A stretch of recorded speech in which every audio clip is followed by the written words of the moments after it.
रोज काम पे जाना है, रोज ऑफिस जाना है, रोज दुकान जाना है, लेकिन जाना है स्टाइल में, तो India's most futuristic motorcycle hero ने निकाल दी है, अपना एक ऐसा बम फोड़ दिया है ग्लैमर एक्स निकाल के, जिसके अंदर इतने सारे फीचर्स दे दिए हैं जो एक्सपेंसिव बाइक्स में मिलते हैं, जैसे कि राइड बाय वायर थ्रॉटल। अब इस सेगमेंट में इस टाइप का सेंसर बेस्ड डायनामिक एक्सेलरेटर कोई भी कंपनी नहीं दे रही, जिससे कि जो आपकी बाइक की थ्रॉटल बॉडी है ना, वो सेंसर बेस्ड हो जाती है, उसको सॉफ्टवेयर से के थ्रू मैनेज किया जा सकता है। उसके अकॉर्डिंग इन्होंने क्या किया कि उसके अंदर ट्विक करके ना यहाँ पे ये क्रूज कंट्रोल दे दिया है गाइस। इस 125 सीसी सेगमेंट में क्रूज कंट्रोल मिल गया है। दूसरी बात, इसमें हजार्ड लाइट आ जाती है। ये इसके वो फीचर हैं जो इस सेगमेंट में कभी आते ही नहीं थे। तीसरा मेरा point most important, riding modes. अब ये राइडिंग मोड का जो बटन है यहाँ पे देखना, रोड, इस पे मैं जाता हूँ, पावर एंड इको। बट आप इसमें एक्सेसरीज भी लगा सकते हैं, और एक्सेसरीज में हीरो कंपनी क्या क्या ऑफर कर रही है वो देख लेते हैं। तो सबसे पहले मेरे पास आ गए ये नकल गार्ड्स, जो कि इस बाइक के हिसाब से अच्छे लग रहे हैं। अगर आपको इस बाइक को सजाना है तो उसके लिए ये सारी एक्सेसरीज आपको लेनी पड़ेंगी। फिर ये टैंक ग्रिप्स, ये सही चीज लग रही है। टैंक पैड आ गया, हीरो का ही है। यहाँ पे मोबाइल होल्डर है। तो छोटी छोटी सी चीजें जो कि इस बाइक को और ज्यादा क्रिस्प बना देगी। और ये जो कलर है ना इसका ग्रे, ये यही है इसमें जो मुझे सबसे ज्यादा ऐसा लगा कि प्रॉमिसिंग मोटरसाइकिल लग रही है 125 सीसी में, और बड़ी लग रही है ये। फिर यहाँ पे ये सीट कवर आ जाता है इसमें। यहाँ पे ये बैक रेस्ट आ जाता है, जिसका की क्वालिटी ठीक है, अच्छा है, पीछे से एल्यूमिनियम का है। और अगर देखोगे तो इसमें यहाँ पे ये टायर हगर जैसी चीजें, कंपनी ने इस 125 सीसी को पहली बात तो सबसे ज्यादा लेटेस्ट और एग्रेसिव बना दिया अपने फीचर्स वगैरह टैग वगैरह देके।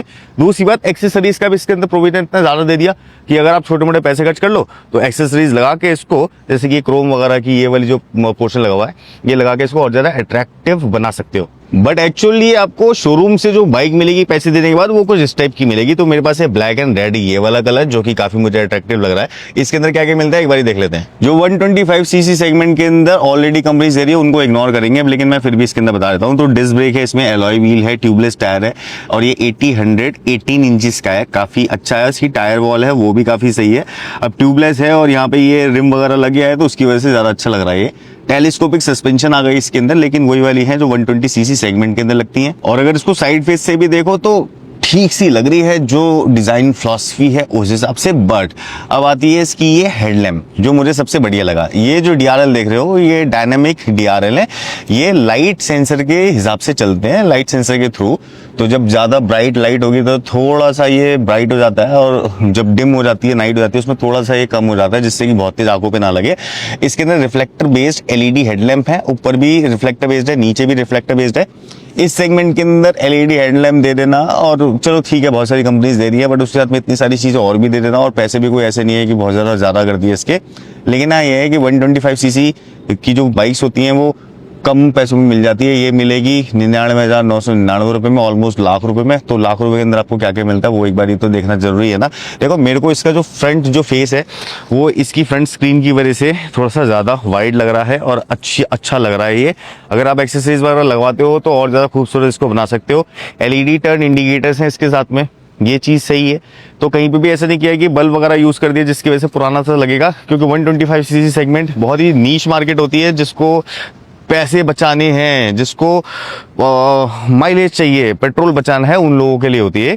थोड़ी सी पास आके देखते हैं तो साइड व्यू मिरर्स की क्वालिटी जो है वो ठीक है, ऐसा कुछ नहीं है। बहुत ज़्यादा इसको करोगे तो ये हो सकता है कि ढीला हो जाए, बट अभी के सिनेरियो में ठीक लग रही है। जो बटन्स की जो क्वालिटी है वो प्ले स्टेशन जैसे टाइप ऑफ कलर है, टैक्टाइल्स बटन है यहाँ पे। तो मोड का बटन आ गया, टर्न इंडिकेटर और हॉर्न, सिंगल हॉर्न है कुछ इसका, और आगे जो है वो पासिंग और हेडलाइट का स्विच है। एक चीज और बढ़िया है इसके अंदर कि यहाँ पे ये टाइप सी चार्जिंग दे दी है। अब टाइप ए भूल गया है हीरो भी, टाइप सी चार्जिंग दे दी है। तो ज्यादातर लोगों के पास आज के डेट में type C to type C है, पुराने जमाने से लेकर टाइप ए वाले। ये बड़ा बढ़िया कर दिया, वरना कनेक्टर लगाना पड़ता था हर किसी को, या फिर एक अलग से केबल खरीदनी पड़ती थी। ये है इसका इग्निशन स्विच। इग्निशन स्विच जैसे मैं इसका ऑन करता हूं तो ये अपने इग्निशन पे आ जाती है। ये इसका कंसोल है जो कि पहले से ज्यादा क्रिस्प है, अच्छा लग रहा है। अब इसके कंसोल में कितनी चीजें एक बार वो भी देख लेते हैं।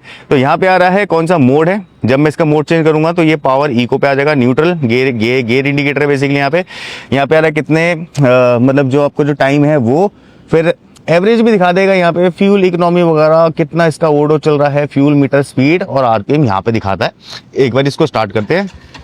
तो देखिएगा कि आरपीएम जो है इसके वो ब्लू कलर में यहाँ पे दिखते हैं। जब मैं आरपीएम देता हूँ तो ऐसे करके वो बढ़ते हुए दिखते हैं। आइडल पे कुछ ऐसा सा दिखता है, काफ़ी क्रिस्प एंड बढ़िया सा बना रखा है। बाकी अगर टर्न इंडिकेटर आप ऑन करेंगे उसकी ये लाइट है, हेडलाइट की लाइट ये है, और अगर पेट्रोल लो हो गया उसकी लाइट यहाँ पे है। यहाँ पे इंजन मेल फंक्शनिंग की लाइट है। साइड स्टैंड लगा के देखते हैं तो ये एक्टिव होना चाहिए, ये एक्टिव हो गया है। और यहाँ पे वो लाइट सेंसर है जिसकी मैं बात कर रहा था, जिससे कि ये कंसोल और इसके जो DRLs हैं वो काम करेंगे। अब सेंसर बेस बना देना इस सेगमेंट में बहुत ही बढ़िया चीज़ है। इसका क्रूज कंट्रोल अभी मैं चला के दिखाने वाला हूँ, बट ओवरऑल कैसी बाइक है वो देख लेते हैं। हैंडल की बात करूँ तो हैंडल इसका वैसे ही है, नॉर्मल वाला। और अगर इसकी की भी बात की जाए तो की भी इसकी जो आपको मिलेगी कुछ ऐसी सी मिलेगी, तो ऐसा कुछ एक्स्ट्राऑर्डिनरी तो नहीं है इसके अंदर। लेकिन जो एक चीज़ एक्स्ट्राऑर्डिनरी है वो आपको कोई भी नहीं दे रहा है इसके अंदर। और सबसे अच्छी बात बताऊं मैं कि इसमें टर्न बाय टर्न नेविगेशन है। इस बाइक को अपने फ़ोन से कनेक्ट करो, उसमें लोकेशन डालो मैप में, और ये जो कंसोल है ना, यहाँ पे टर्न बाय टर्न नेविगेशन आ जाएगी और कॉल्स और मैसेजिंग वगैरह के अलर्ट भी यहाँ पे ये शो करेगी। E20 कंप्लाइंट है ये, तो E20 अब जो पेट्रोल हमें मिलेगा उस पे चलेगी, उस पे ज़्यादा माइलेज देगी। टैंक का शेप कुछ बढ़िया सा, यहाँ से ये जो निकले हुए हैं इसके विंग्स ये बहुत ही सही लग रहे हैं। ये वाला जो पोर्शन है ये भी ठीक है। ग्राफिक्स का इसमें ज़्यादा थोड़ा सा यूज़ किया हुआ है, बट उसकी वजह से बाइक जो है थोड़ी सी ज़्यादा एग्रेसिव और अच्छी सी लग रही है। अब पास आगे देखते हैं तो पेट्रोल टैंक में इसका खोल के देखता हूँ। पेट्रोल टैंक जब आप खोलोगे तो आपको ये हाथ में लेना पड़ेगा इसका लिड, बट ये ऐसा नहीं होना चाहिए था। इसके अंदर लिड ये लगा हुआ होना चाहिए था, क्योंकि ये ना बहुत ज़्यादा प्रॉब्लमेटिक हो जाता है पेट्रोल पंप पे। हम देखते हैं जो भी कंपनी अपने इंजन में ज़्यादातर सेंसर डाल देती है, थ्रॉटल बॉडी को ड्राइव या राइड बाय वायर कर देती है, वो क्या करती है कि यहाँ से किक हटा देती है। अब ये हीरो है हमारी हिंदुस्तानी कंपनी, इन्होंने इस इंजन के अंदर भी किक रखी, जो बहुत बड़ी ऐसी चीज़ है कि आपको कहीं पे भी ऐसी प्रॉब्लम नहीं होने वाली कि अगर बैटरी भी डाउन हो गई तो किक तो आपके पास हमेशा है। अब ये जो इंजन है ये 124.8 सीसी का 125 सीसी का इंजन है ये, जो कि आपको 11.3 bhp की पावर देगा। सिंगल सिलेंडर मतलब ये एयर कूल्ड इंजन है, और आपको 10.5 Nm ऑफ टॉर्क देगा। अब इस कैटेगरी के लोगों को टॉर्क और bhp से ज़्यादा फर्क नहीं पड़ता, उनको ये पता चलता है कि भाई ये भाग कितनी रही है किस मोड पे और कितनी माइलेज देगी, वो मैं थोड़ी देर में बताने वाला हूँ। लेकिन देखा जाए ओवरऑल बिल्ड क्वालिटी तो किक जो है वैसी है। इंजन का शेप कुछ ऐसा सा लगता है, एक कैट आगे आ जाती है, नीचे कुछ ऐसा पोर्शन लगा रखा है, यहाँ पे ब्रेक आ गई है। एग्जॉस्ट देखोगे तो डुअल टोन में, एग्जॉस्ट का साउंड भी ठीक है, वो भी सुनते हैं। बाकी पीछे देखोगे तो यहाँ पे आपको ड्रम ब्रेक ही मिलेगी, तो पीछे यहाँ पे डिस्क ब्रेक का सपोर्ट नहीं है। 125 सीसी में यार अब डिस्क ब्रेक ले आओ। अब ऐसे लगता है हमें कि अब लानी चाहिए, बहुत हो गया कि डिस्क ब्रेक नहीं दे रहे, डिस्क ब्रेक नहीं दे रहे। क्यों नहीं दे रहे भैया, थोड़े से पैसे और ले लो, डिस्क ब्रेक दे दो। ABS वगैरह नहीं होता है इन सब बाइक्स में, बट अगर साइड प्रोफाइल से देखोगे तो बाइक जो है काफ़ी सही स्लिम सी लगती है। जो सीट है वो भी काफ़ी सॉफ्ट है इसकी। एक और चीज़ है कि अगर आप रूरल एरिया में के अंदर रहते हैं, ऑफिस जाते हैं, रोज स्पीड ब्रेकर्स मिलते हैं, काफ़ी सारे गड्ढे या फिर हमें ऐसे पत्थर वत्थर मिलते हैं, तो 170 mm की इसकी ग्राउंड क्लियरेंस है, जो काफ़ी सारी चीज़ों को इग्नोर करवा सकती है आपको ऊपर बिठा के। अगर आप इसमें डबल भी बिठाओगे तब भी वो 170 से 160 पे आ जाएगी, 160 काफ़ी होती है। अब इस कैटेगरी बाइक को देखा जाता है माइलेज पॉइंट ऑफ व्यू से। 10 लीटर का ये फ्यूल टैंक है। अब इसकी माइलेज मैं अगर 60 किलोमीटर की पकड़ूँ, जब कंपनी तो ज़्यादा बोल रही है, मैं अगर 60 की पकड़ूँ, इसके इको मोड पे आप आराम से चला रहे हो, 60 किलोमीटर से मिल जाती है। तो सोचो कि 10 लीटर का पेट्रोल टैंक है, 60 किलोमीटर की आपको माइलेज मिलेगी, तो 600 किलोमीटर चल सकते हो सिर्फ और सिर्फ 10 लीटर पेट्रोल डलवा के, यानी 1000 रुपए में आप 600 किलोमीटर चलाओगे। अब इसको आप डिवाइड कर लेना कि कितना रुपए किलोमीटर आपको ये पड़ती है, बट उस हिसाब से देखा जाए तो काफी अफोर्डेबल बाइक है ये। अब जैसे हमें 125 सीसी सेगमेंट की बाइक्स में सस्पेंशन देखने को मिलती है, सेम टू सेम वही है, स्प्रिंग लोडेड है, डुअल शॉक्स हैं, एक इधर है एक उस तरफ देख रहे हो। इसके अंदर कोई ऐसा गैस चार्ज वगैरह नहीं देती है कंपनी। बाकी ये जो टायर है ये 180/18 की प्रोफाइल का है, ठीक ठाक से टायर हैं, पतले पतले अगर पीछे से देखोगे तो, क्योंकि माइलेज निकालने के लिए होते हैं। इसमें चौड़े टायर होगी कोई वैल्यू नहीं होती, स्टाइलिंग होती है बेसिकली 125 सीसी सेगमेंट में, जो कि आपको टर्न इंडिकेटर और ये एच शेप जो है हीरो का इसकी टेल लैम्प से मिल जाएगी। बाकी ग्रैब रेल वगैरह की क्वालिटी बहुत सही है इसके अंदर। इसकी अगर ये सीट ओपन की जाए तो बेसिकली टूल बॉक्स यहाँ पे दिखा रखा है और बहुत सही तरीके से मैनेज किया हुआ है। इसको एक बार खोल के देखते हैं तो यहाँ पे स्पेस है, डिग्गी बना रखी है भाई इसके अंदर। यहाँ पे आप कपड़ा रख सकते हो, इधर कपड़ा रख सकते हो, छोटी मोटी चीज़ें यहाँ पे आ सकती हैं। और ये जो है ये आपका टूल बॉक्स या छोटी सी डिग्गी या छोटा मोटा सामान अगर आपको रखना है तो इसके अंदर आप रख सकते हो। ये बढ़िया, ये सही स्पेस को यूटिलाइज किया। ज़्यादातर कंपनी छोड़ देती है टूल बॉक्स वगैरह के लिए, यहाँ पे बना देती है। टूल बॉक्स तो देखो कभी जिंदगी में किसी का काम आए नहीं जो बाइक के साथ में मिलता है। कभी भी कुछ होता है तो हम मैकेनिक के पास जाते हैं। तो ये वाले पोर्शन को फिर भी हमें एक बार टूल बॉक्स के लिए रख लें, साइड में टूल बॉक्स लगा दें, लेकिन ये जो पोर्शन है ना, ये बहुत सारे लोगों को बहुत काम आएगा छोटी मोटी अपनी चीज़ें रखने में, जो वो यहाँ पे रख सकते हैं।